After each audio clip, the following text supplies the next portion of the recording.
그냥 했습니다. 자, 그럼 시간이 지나서 일단은 바로 시작하도록 하겠습니다. 오늘 다시 방금 책 오늘 교재 한번 같이 열어주시면 되겠습니다. 페이지 10페이지 첫 번째 만남. 예수는 어떤 분인가 한 부분에 대해서 우리가 좀 나누도록 하겠습니다. 여러분이 처음부터 동일하게 질문할 내용인데요. 여러분 예수님은 어떤 분이라고 생각을 하십니까? 일단 예수님에 대해서, 예수라는 것에 대한 이름에 대한 부분들부터 좀 우리가 얘기를 하고 그래 넘어가도록 하겠습니다. 여러분 예수 그러면 다 읽어보셨으니까 아셨을 거예요. 예수라는 뜻이 어떤 뜻이죠? 네, 중국어학과 하니까 틀려냅니다. 그랬죠? 우리끼리니까 말씀하셔야 됩니다. 뭐죠? 자기 백성을 저희 죄에서 구원할 자시다. 이렇게 이제 마태복음 1장과 누가복음 1장에 그런 내용들이 잘 있죠. 그런데 이 예수라는 말이요, 구약에 히브리어에 동일한 말이 있습니다. 이게 여호수아입니다. 여호수아 많이 들어보셨죠? 여호수아도 그 뜻이 여호와는 구원이시다 이런 뜻입니다. 이것을 그대로 헬라어로 바꿔놓은 게 뭐다? 예수자입니다. 동일한 말입니다. 동일한 말입니다. 그리고 또 그리스도라는 말을 많이 하잖아요. 예수 그리스도 이렇게 하시죠, 그렇죠? 그리스도. 그리스도는 어떤 뜻일까요? 아시는 분 그냥 쉽게 말하면 됩니다. 그리스도 기름 부음을 받은 자라는 뜻입니다. 기름 부음을 받은 자. 자, 그래서 이것도 보면 구약에서 기름 부음 받은 자 동일한 단어가 있습니다. 그게 뭐냐면 메시아. 메시아. 이 말하고 이걸 헬라어로 하면 뭐라고요? 지금 말한 거 그리스도. 네, 동일한 말이다. 이렇게 생각하시면 됩니다. 구약에서 기름 부음을 받았다는 게 어떤 의미일까요? 기름 부음을 받았다. 구약 시대에 보통 기름을 붓는 부류의 사람은 세 종류가 있습니다. 첫째는 누구? 선지자.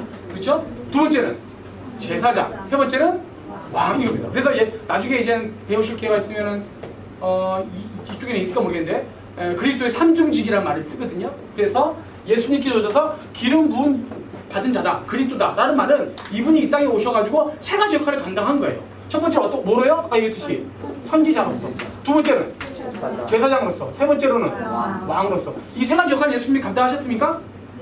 네, 감당하셨어요. 선지자가 주로 하는 일이 뭡니까? 하나님의 입장에서 하나님을 대변해서 말하는 거죠, 그렇죠? 그걸 하셨나요? 하셨죠. 자, 그럼 거꾸로 제사장이 하는 일은 뭡니까? 거꾸로 사람을 대변해서 하나님 앞에 드리는 그런 역할 예수님 하셨습니까? 하셨죠. 왕으로는요, 왕 하셨습니까? 네, 특별히 어떤 거로? 섬김의 왕으로.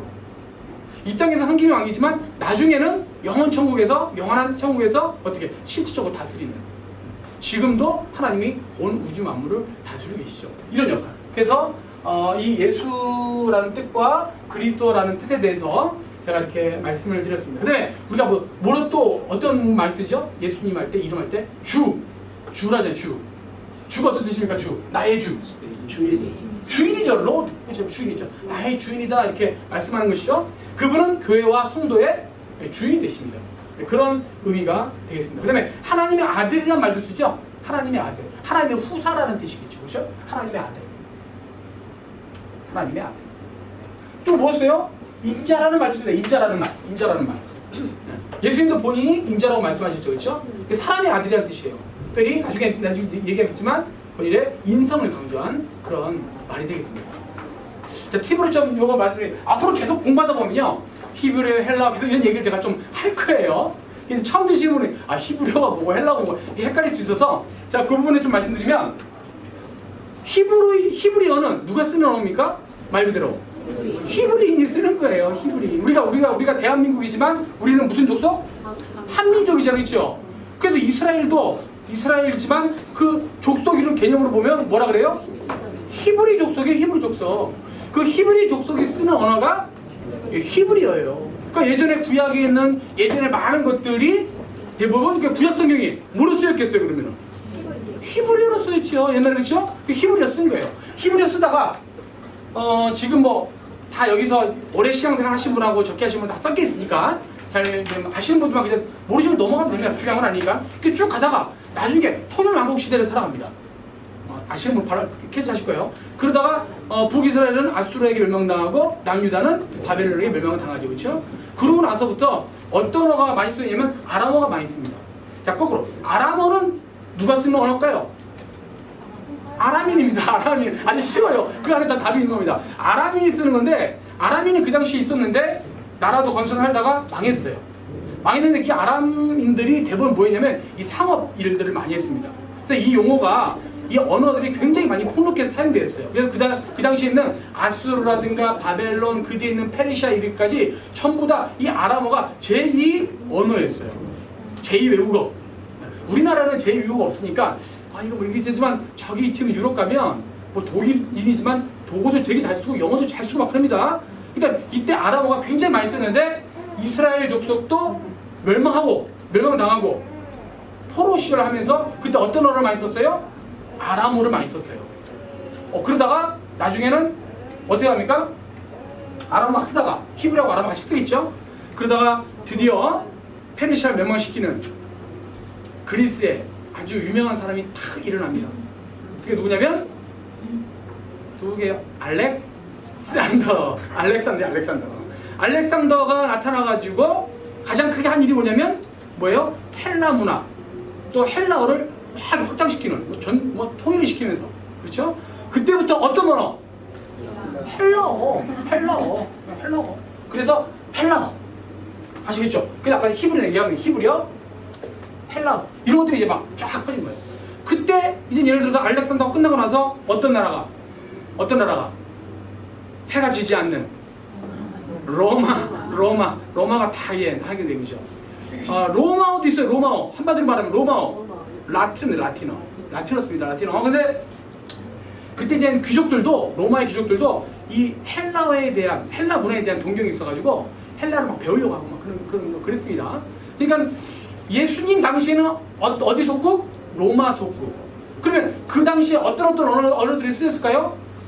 자, 히브리어 있었겠죠, 그렇죠? 그다음에 헬라어 있었죠. 그 얘기했잖아요. 로마인들도 헬라어 막 배우고 싶어했다고. 그다음에 로마인들이 쓰는 라틴어 있었겠죠.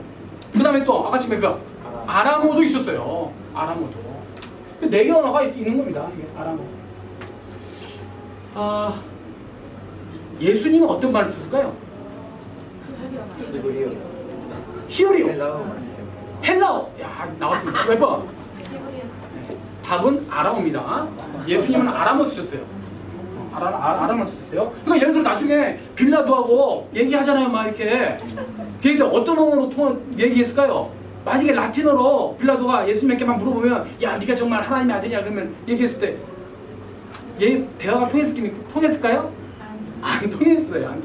아람어 쓰고 예수님과 예수님의 지자들은 다 아람어를 썼습니다. 그러다 보니까 그래도 예루살렘에 있는 사람들이 히브리어를 썼거든요. 그렇죠? 히브리어 썼으니까 이 히브리어 쓰는 사람들은 이게 정통이니까 아람어 쓰는 사람은 은근하게 무시 진짜 빨라요. 그렇죠? 그런 경향들이 있었다라는 걸 말씀드리면서 그러니까 예수님께서 십자가 죽으셨을 때 십자가 편말에 3개 언어로 써왔다는 거 기억하십니까? 어떤 언어일까요? 그러니까 이 4개 중에서 하나만 빼면 돼요. 위에 편말에 뭐라고 적혀놨어요? 편말에 자칭 하나님의 아들이다 이렇게 적어놓은 거 아닙니까? 그렇죠? 그때 거기에 어떤 언어? 헬라어로 적어놓고 라틴어로 적어놓고 로마가 됐으니까 그 다음에 아람어로 적어놓고 그만큼 아람어가 더 많이 쓰였다고 보시면 됩니다. 히브리어는 정통적으로 많이 쓰지는 않았어요. 근데 이제 어쨌든 간에 지금 그러면 이스라엘 가면은 그 사람은 어떤 언어 쓸까요? 유대인들 어떤 언어 씁니까? 안 가봐셔도 모르겠다, 그렇죠? 그래가지고 우리가 다 같이 그 여행 가면 됩니다. 히브리어 쓰는데요. 이거는 고대 히브리어고 지금은 다른 현대 히브리어가 좀 다릅니다. 좀 이렇게 썼다. 여기 시간 다 뺏기면 안 되는데. 어쨌든 간에 계속 앞으로 이 언어에 대한 얘기를 할 거기 때문에 거기에 대한 부분을 제가 말씀을 드린 겁니다. 자, 그러면 그리스도에 대한 이름이 그런데 과연 예수님은 어떤 분인가라고 할 때 이분에 대한 2가지 본성을 얘기를 할 수밖에 없습니다. 2가지 본성. 그것이 뭐냐면 한마디로 말하면 오늘 다른 건 다 잊어버려도 이것만 알고 가시면 됩니다. 하나님 뭐냐? 완전한 하나님이시면서 동시에 완전한 사람이라는 겁니다. 아시겠죠? 그러니까 요 부분을 보면 반은 사람이고 반은 하나님이다. 이 개념이 아니라 100% 하나님이고 100% 사람이다. 이런 뜻입니다. 이게 굉장히 중요해요. 자, 그러면 뭘 보고 완벽한 하나님이고 완벽한 사람이냐 하는 부분에 대해서 좀 간략하게 얘기를 해보려고 하는데 시간이 왜 이렇게 빨리 가는 거 모르겠어요. 큰일 났네. 자, 일단 그리스도의 인성, 예수님께서 사람이라는 것들은 우리가 많이 좀 이렇게 찾아볼 수가 있습니다. 특히 사복음서에 보면 마태마가 누가 요한복음이 어떤 관점에 쓰여졌다는 거 얘기 들어보셨을 거예요. 그렇죠? 특별히 두 개 빼고 누가복음, 요한복음 보면 누가복음은 주로 어떤 관점에서? 인간 예수의 관점에서. 그렇지만 요한복음에서는 어떤 관점에서? 하나님, 신의 관점에서 예수님을 이렇게 서술해 놓고 있다. 이렇게 보시면 되는데요. 예수님이 하나님이라는 건요, 성육신 그 자체에도 볼 수 있습니다. 빌립보서 2장 6절 7절을 보면, 좀 죄송하지만 시간이 없어서 말이 좀 빠릅니다. 이해해 주시기 바라고요. 그런 근본 하나님의 본체시나 하나님과 동등됨을 취할 것을 의지 아니하시고 오히려 자기를 비어 종의 형체를 가져 사람들과 같이 되었다. 사람들과 같이 되었다. 이렇게 말씀하고 있습니다. 성육신에서. 자, 이거 좀 얘기해 볼게요. 자, 하나님의 신성과 하나님의 인성. 첫 번째, 인간이라고 볼 수 있는 이유가 뭐냐면 첫째, 성육신했다. 시간이 없어서 글자도 뭐 날아갑니다. 두 번째는 뭐냐면 인간적으로 성장했다. 인간적 성장. 한 구절만 제가 말씀드리겠습니다. 누가복음 2장 52절입니다.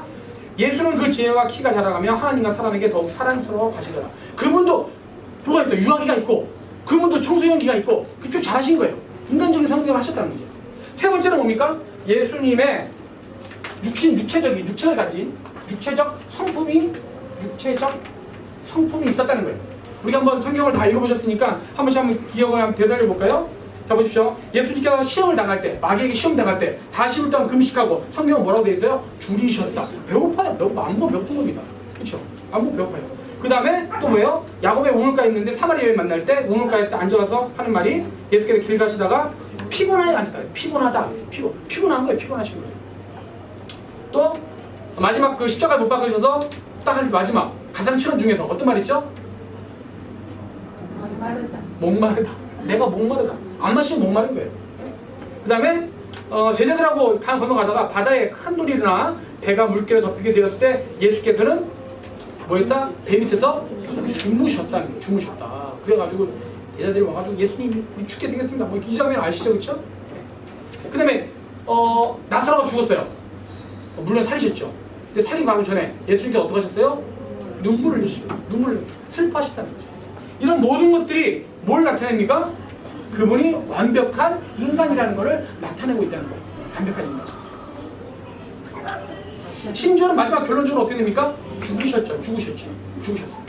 그러면 여기까지는 좋아요. 자, 그러면 이거 다 누가 인정해요? 문제는 하나님이라는 거 아닙니까? 하나님이라는 거. 뭘 가지고 예수님을 하나님이냐 하는 거죠. 첫 번째는 뭐냐면 예수님 자신의 증언입니다. 본인을 어떻게 얘기했냐는 거예요. 본인을. 자, 요한복음에 주로 그런 말들이 많이 있는데요. 제가 좀 몇 가지를 말씀드리도록 하겠습니다. 하늘에서 내려온 자라고 본인을 소개했습니다. 그 다음에 하늘로부터 내려온 산떡이라 하시고 나와 아버지는 하나라고 말씀하셨어요. 나를 본 자가 누구를 본 자가?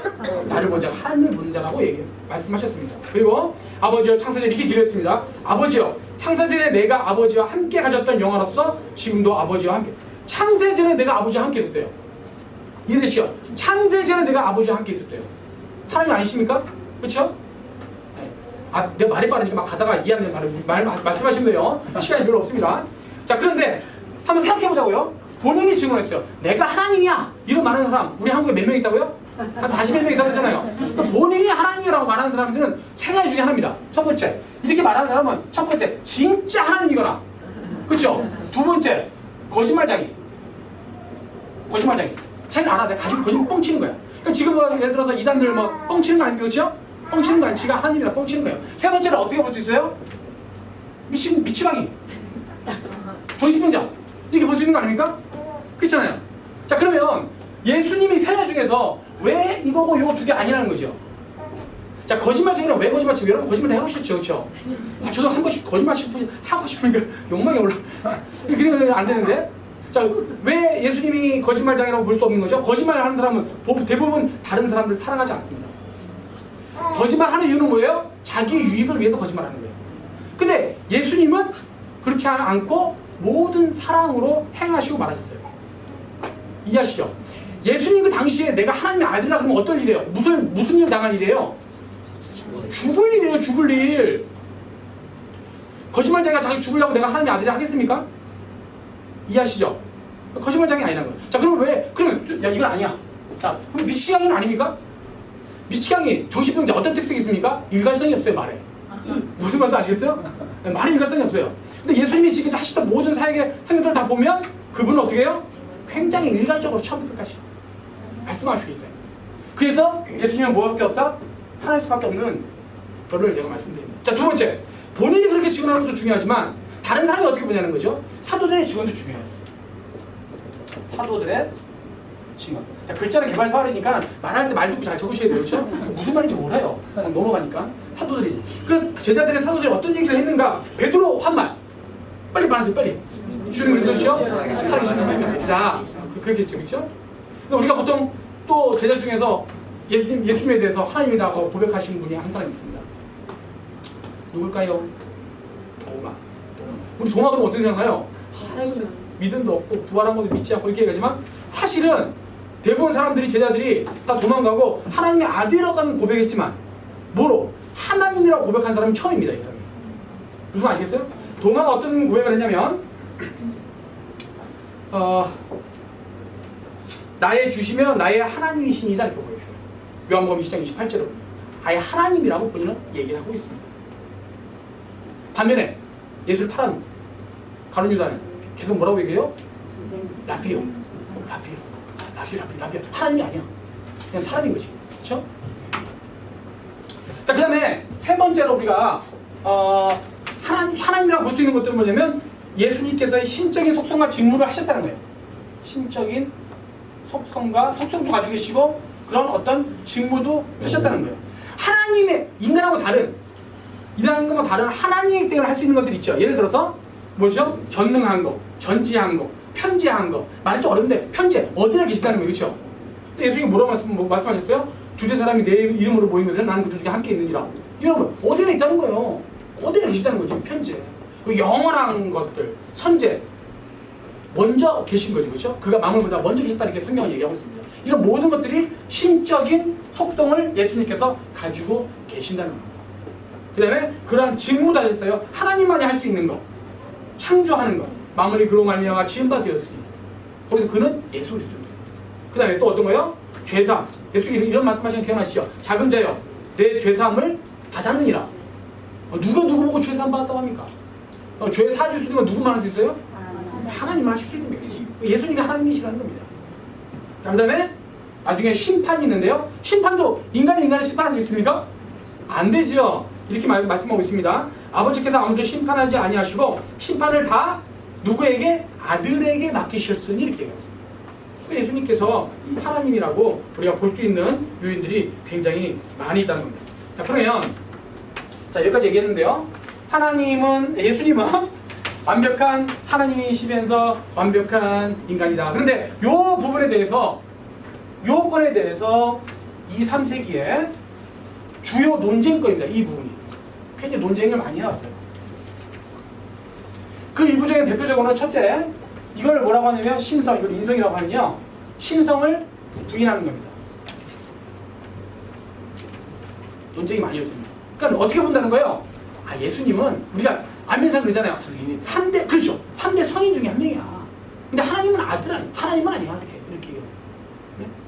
유니테리안 교도들이 그런 얘기했는데 주로 지금 말하면 예를 들어서 이슬람은 맨날 뭐라 그러죠? 유일신 얘기하죠. 유일신. 그들이 말하는 유일신이 뭐예요? 우리가 말하는 하나님과 동일합니다. 다른 신이에요? 아니에요. 알라 신이 다르고 있고 우리가 섬기는 하나님이 아니고 같은 하나님인데 유일한 하나님은 그분 하나라는 거예요. 그러니까 뭘 인정 안 해요? 성자. 또 뭐? 성령. 인정 안 하는 거예요. 아시겠죠? 그러니까 이슬람이 이런 거예요. 유일신이에요. 유일신. 신성을 부인하는 거죠. 근데 중요한 것은 성경을 봐야 돼요. 우리가. 이런 증거도 우리 봤지만 요한일서 4장 15절에 보면 이건 집에 가서 찾아볼 시간 없으니까 요한일서 4장 15절에 보면 이런 말씀이 있습니다. 제가 읽어드릴게요. 누구든지 예수를 하나님의 아들이라 시인하면 하나님이 그의 안에 거하시고 그도 하나님 안에 거합니다. 아멘. 하나님이신 겁니다. 두 번째로 뭐냐면 뭘 또 부인해요? 인성을 부인하는 거예요. 인성. 인간 아니라는 거예요. 그냥 처음부터까지 하나님인 거예요. 하나님이라는 거. 예수님 끝나고 나서 초대교회 때 가장 많은 이단의 대표주의가 뭐냐면 영지주의. 영지주의는 쉽게 말하면 물질을 악하게 보고 영적인 것을 이제 선하게 보는 겁니다. 이모법적으로 보는 그런 겁니다. 그러니까 물질은 악한 건데 신이 하나님이 물질 안에 들어올 수 있습니까? 육의 안에 들어온다는 말이 됩니까? 안 되지요. 그러니까 그분들은 가연선을 주장하게 됩니다. 가연선. 눈으로 이렇게 보이는 것 뿐인데 사실은 이건 인간 예수가 아니라 그냥 하나님으로 오신 거예요. 그러니까는 하나님이 예수님의 육체에 들어왔다가 십자가에 못 박히시기 전에 떠나신 거예요. 그러니까 십자가에 못 박혀 죽은 거는 그냥 육신의 인간인 것이지 하나님은 아닌 거예요. 잘 이해하시는지 안 하는지 지금 표정들을 보니까 그런데 잘 이해한다고 보고 넘어갑니다.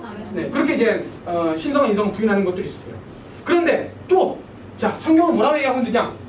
요한일서 4장 2절입니다. 제가 읽어드릴 테니까 한번 읽어보세요. 예수 그리스도께서 육체로 오신 것을 시인하는 영마다 하나님께 속한 것이요 예수를 시인하지 아니하는 영마다 하나님께 속한 것이 아니니 이것이 곧 적그리스도의 영이니라. 예수님이 뭐로 온 걸 시인해야 돼요? 육체로 오신 것을 시인하셔야 돼요. 인간이 아니다. 그러면 적그리스도 거예요. 이단인 거예요. 이게 이때만 있는 게 아니고 지금도 그래요. 지금 이단들 보면. 그러니까 예수님의 신성만 강조하다 보면은 어느 쪽으로 흘러들어요? 근본주의로 가게 되는 거고요. 예수님의 인성만 막 가져가면 이게 신신하고 가게 되는 거예요. 신신하고. 그리고 그러다 보니까 또 어떤 부분이 있냐면 예수님은 그러면 하나님과 사람 중간쯤에 있는 존재야. 아시겠죠? 또 나올 수 있는 케이스가 그러잖아요. 그 대표적으로 주장한 사람이 아리우스입니다. 그러니까 아리우스주의라고 하는데 다 이단으로 다 판매됐습니다. 나중에. 그래서 인간보다는 뛰어나고 하나님보다는 좀 열등한 그렇게 얘기했던 그런 것도 아니죠. 근본적으로 지금 우리가 묻는 건 뭐예요? 한인격, 두본성.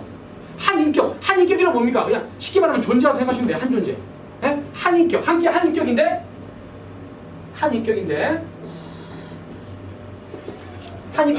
두본성. 본성 어떤 본성? 신성과 인성. 다 돼 있다는 거예요. 근데 그 전에 사실 보면 두인격, 두본성 이런 것도 논쟁이 많이 있었어요. 근데 이게 AD 451년에 칼케톤 공의회에서 완전히 딱 정의를 내리고 그대로 지금까지 쭉 오고 있습니다. 역시나 시간이 너무 부족해요.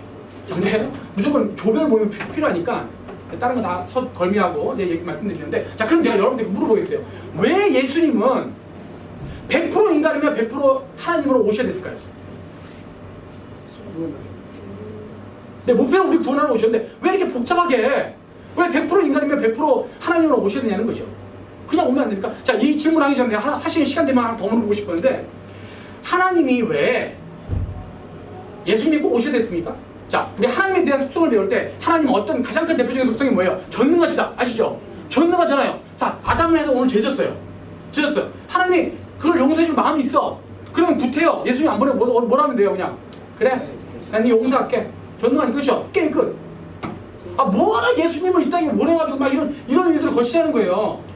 이거는 성경을 제대로 알면 이게 답이 나옵니다. 이건 지금 시간이 없어서 요건 말씀 안 드리고 다음 주에 시간이 있으니까 말씀드리는데 동일한 맥락으로 보셔야 돼요. 왜 그럼 구태여 인성을 가지고 오셔야 되냐는 거예요. 예수님께서. 그럼 왜 예수님께서 신성을 가지고 오셔야 되냐는 거죠. 인성. 왜 인성을 가지고 오셔야 됐을까요? 보세요. 최초의 죄가 들어올 때 누구? 첫째 아담의 죄로 들어왔어요.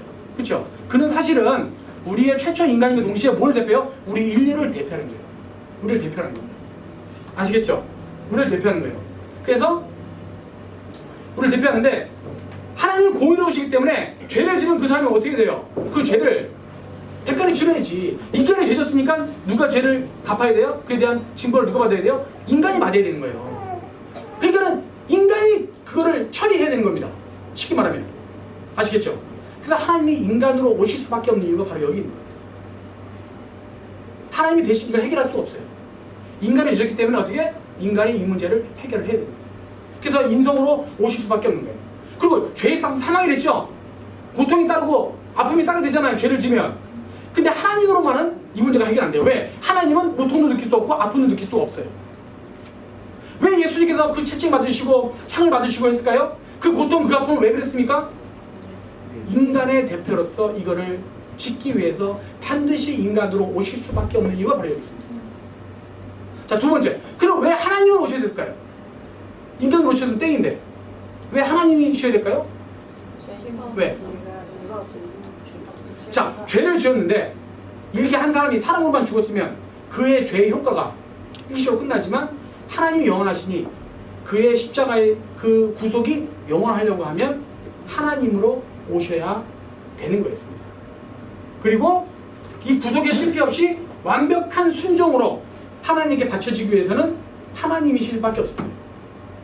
그러니까 우리가 잘 몰라서 그렇지 이게 따져보면 왜 100% 하나님이며 100% 인간으로 오실 수밖에 없는 이유가 바로 여기에 있다는 것입니다. 아시겠죠? 1시 10분이에요. 아, 무조건 맞춰야 됩니다. 30분 내가 너무 안 돼서 일단은 다음 주 좀 빨리 오세요. 시간이 없으니까. 자, 오늘 1강은 이렇게 마치고요. 지금 조별 타임 나누어서 진행하도록 그렇게 하겠습니다. 수고하셨고요.